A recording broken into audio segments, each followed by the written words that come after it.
Welcome back to the channel. I hope you're having a fantastic day wherever you are around this beautiful planet of ours. Today, let's look at the divergence on BTC and the traditional markets, what that means for cryptocurrency in the short term and medium term, and look at how to protect ourselves against DCAing into cryptocurrencies and not losing over 90% of our portfolios. It is a very important rule here on the channel. Another important rule here is to cheesily enough, smash up the like button. Let's go for 3,000 likes today, and you get to choose this haircut. I'm in dire need of a haircut. There are plenty of talented barbers here in Bangkok, Thailand, so smash up to 3,000.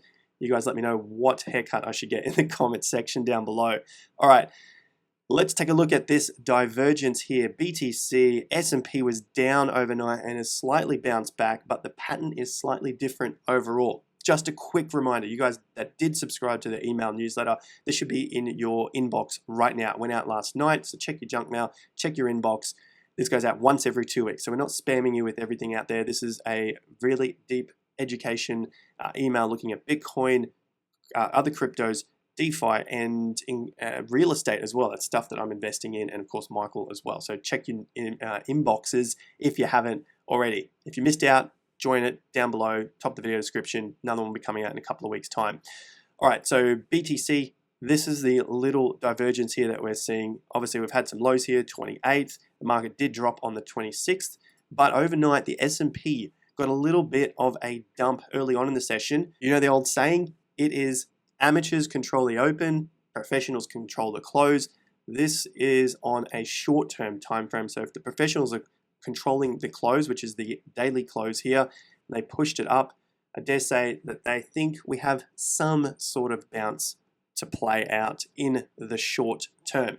Now, there's always a flip side. Should we get a reversal this following day, meaning this next session, which is due to start in several hours' time, then of course we need to see at least this low hold for the potential push up. There's a lot of ifs, buts, and thens. Up, down, sideways, yes, because we are in turbulent times, especially during September. So the signals that are presenting themselves are much more difficult to read in these times. That's just the way it works in terms of the short term. The macro play, the bigger outlook, the weeklies, the monthlies, quarterlies are still showing an upside towards later the end of this year and 2023. Short term, however, the divergence is here. Traditional markets have been down. Look at the 25th, 26th, down, down, down, down. Finally, a small bounce. However, BTC did get that drop on the 26th, and we've just basically tried to hold up at the 19.5K level. Still no confirmation. Confirmation comes when we break the top here at 20,600, and I dare say I would at least want to see 20,800, being that they were the previous lows before the market broke down, and 20,700 has been a very significant level here for about coming up to 3 months. You can see we've been playing with that. Rejected, broke above, broke under, held a support, held a support, held a support, then broke under. Now we're trying to break back above that. So 20,700, 20,800 level above for the short term. The downside is about 19.5. Break from there, and then we have a couple of extra levels here. So things are getting quite tight. The short-term divergence, BTC holding up, whereas the traditional markets are falling. But it looks like we're having a turnaround here for the S&P. So let's hope that this is the signal we need for BTC to at least try and attempt to get back above the old level there of about 20,700. So overall, it's still beneath the bear market downtrend. No clear signals as yet. Key flip zone is still above 26,900. That's the Wyckoff flip there, being the top of the bar that broke down from the low in May. That's what we're waiting for, and hopefully we get above those sometime in October. September may get an attempt, but I think it's probably going to come through in the final quarter of 2022. Quick shout out to the channel sponsor, MEXC, open to all users around the world, global users here. It's got a zero maker fee promotion, so check out the links in the top of the video description if you want to look at a new exchange for the bear markets. 0% maker fees and $1,000 of sign up bonuses as well. ETH is also attempting to rally here, putting in a slightly higher low overnight, and with the new session just opening above, we must see closes above 16.15, 16.20, and more importantly, this previous top here at 17.22. This would be my bullish flip, my Wyckoff bullish flip, being that it's a significant down bar. So basically a very big range on very high volume that has taken out multiple swing bottoms. So the market clearly stated here that things are going south, even though we had a short-term signal further up, basically near the top.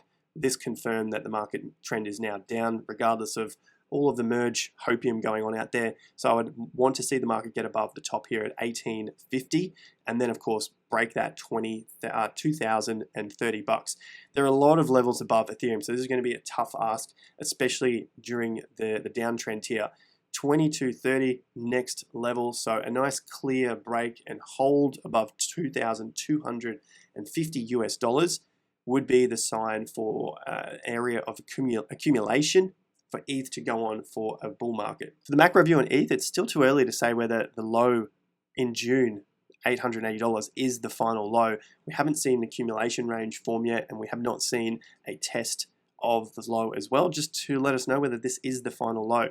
So I'm still waiting on many signals here for ETH. The bear market trend to be broken, the swing tops to be broken, basically accumulation be forming above. So again, DCA, I think we have a fair bit of time. This also goes in with yesterday's video, September forecast for Bitcoin. If you haven't seen it, link will be at the end of this video, so you can just quickly click on that.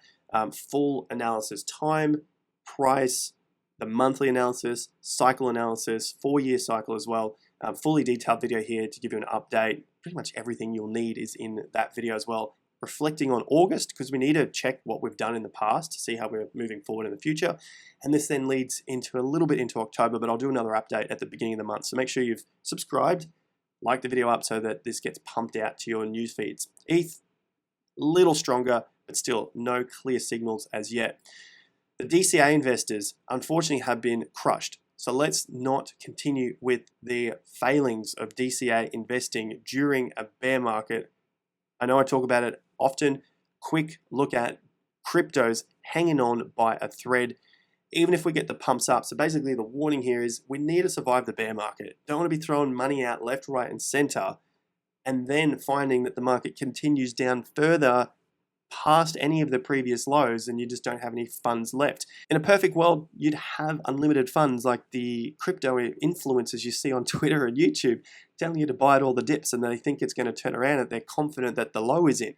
There is no guarantees in any sort of investing anywhere in the world. There is just doesn't happen. So we need to play with risk here. We need to understand what is the potential risk to the downside and the upside in terms of time and price. Overall, cryptos like ADA, like Solana, are hanging on by a thread.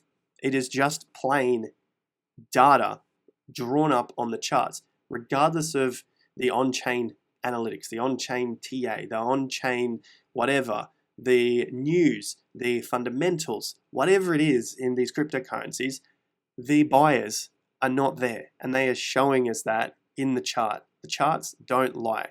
All the data that we need to know is in these charts. Now, for a much longer term outlook, if you want to hold something forever, definitely to know something about the company. You need to know those fundamentals. But my outlook, my view on cryptocurrencies is that most of these things are shitcoins. They have lied to us many, many, many times, or at least the influencers that talk about these cryptos have lied to us many, many, many times.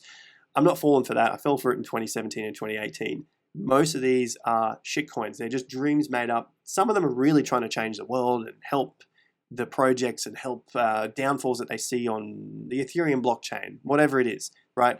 But at the end of the day, the buyers and the sellers are telling us what they're actually doing in the chart. So we can leave that fundamental, that hopium, I guess, to the side for a moment and just see that the lows are getting tested again. So we need to see where this holds up. Is it going to be a higher low here for Solana? Is it going to hold the 26, or is it going to break down and bring that hopium back, give us lower prices if we believe in the project longer term? If there is some hope to this fundamental project that it is going to be another Ethereum out there. But the buyers are not stepping in yet. Volume is dropping off. They're not here as much as the tweets say that they are here. It's falling at this point. So do we get lower prices? Do we get 19, which was that previous low in May of 2021? Do we fall a little further to the next low at $12? Nothing is confirmed yet, but if it does, and we have a bigger outlook down the track, then we're going to get a much cheaper Solana than $31. Like I said, there are no guarantees, so we've got to weigh up that risk reward. The downside risk, could it go to 12? Upside, could 31 be the final low and this thing just takes off to new all-time highs? A few of my checklist items have not been met yet for the end of the bear market in cryptocurrencies. Put ETH to a different category. Bitcoin's obviously a different category as well. They tend to take off a little bit earlier than the rest of the cryptocurrencies. And of course, you've got to be always following the BTC charts as well. So many fake outs here, and then loss of BTC value on top of the USD value. You definitely don't want to be going through that. ADA as well is hanging on here. Has some lower prices here of 16 cents. Could go as low as your lows here at 12, 13, 14 cents. And I talked about this much earlier in the charts as well. There is that potential for these cryptos to fall 90, 95, maybe 98%. So just look at where those levels are using the tools to see how far down it is already, how far down could it potentially go, and then structure your plans accordingly for the DCA outlook. I don't think 80, 85% is enough for a lot of these altcoins. Probably go a little bit further. So Bitcoin's holding up relatively well compared to the S&P right now. However, we have been waiting for Q3, Q4 of 2022 to give us some more signs about a low forming. I'm not getting extremely bearish on any of these assets right now. Traditional markets, Bitcoin, cryptocurrency aside, remember that's different. Same deal goes for the real estate market, real estate cycle as well. This could break 17 and give us a quick flash, wick down, and then bounce back above. But overall, Bitcoin is still holding up, getting closer and closer to the bear market downtrend line, and then looking to at least attempt where that next upside level is to bring that hopium back into the market. Now, I'm not going to FOMO into the market if it does break higher. Anything under 20-ish for me is looking pretty good. We've looked at this before on our 4-year cycle, and of course, the buy cycle zones that we've looked at multiple times between that sort of 11, 13K level and about 19.5 or so level. I'll do an update on the channel about those levels, so I'm not extremely bearish on Bitcoin. Let me just say that nice and clear. I think there's fantastic buying opportunities here, 20K and under. I'm going to be patient. It's going to take some time. Not going to FOMO in if we do get the break. That's just a nice checklist item saying, guys, we're rounding the bottom here. It will take months, but I like the look of that market if we get that. Like 3,000 likes. Let's get this haircut fixed while I'm here in Bangkok. Subscribe if you haven't already. Check out MEXC, link in the top of the video description for your 0% maker fees and $1,000 sign-up bonuses, along with Bybit down there. And of course, the newsletter if you want to get on board with that free newsletter from TIA. Thanks again, guys. See you in the next video. Until then, peace out.